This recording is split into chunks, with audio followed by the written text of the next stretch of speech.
So here we are at the end of the dialogue. This is the material after the last argument runs to the end. It's a very strange part of the dialogue. Most of it is taken up by Socrates' mythological, I would call it, description of the earth. We, for some reason, are getting into geology at the end of this. Now, I'm not saying that this is not a meaningful part of the dialogue. It certainly is, but I've never had a lot of affection for Plato's myths.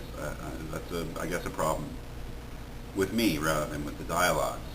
And there's something very odd about what he does. Now, at the beginning of this section, he wants to talk about what happens to the soul after it dies, when it goes to the other place, Hades, the afterlife. And he wants to say that the people who have been good and just and who are wise and who have studied philosophy and who have prepared for death, that they go to a good place, a better place, because their souls are free and light and not weighed down by, I don't know if he really thinks of it as the sins of the person who lived, but weighed down by the after effects of their incontinence, their giving in to their desires, and they go to a bad place.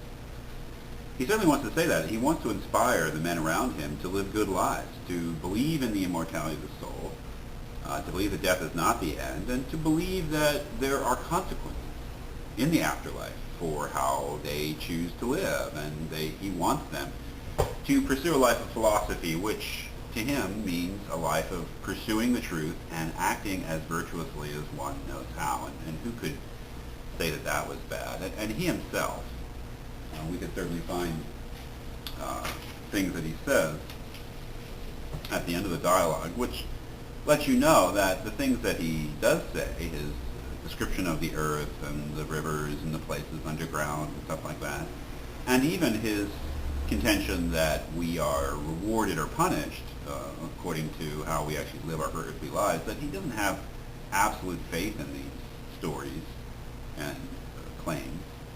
He says on page 111, I do not mean to affirm that the description which I have given of the soul and her mansions is exactly true. A man of sense ought hardly to say that. But I do say that, inasmuch as the soul is shown to be immortal, he may venture to think, not improperly or unworthily, that something of the kind is true. The venture is a glorious one, and he ought to comfort himself with words like these, which is the reason I lengthen out the tale. We come back to this theme that he brings up earlier about arguments being a comfort, that he has difficulty being neutral for obvious reasons in a philosophical examination of the subject of the immortality of the soul, and that some of the things that he says, I'm sure he says because he thinks that they're true, or hopes that they're true. Maybe it's the other thing. But Plato and Socrates here, they're careful to qualify the results of this dialogue. They've given it their best shot philosophically in terms of proving the immortality of the soul, and perhaps other things too, about the nature of reality and how we explain the world. But that nothing can be said to be proven conclusively, and Plato, Socrates, the character here, they are quite aware of that.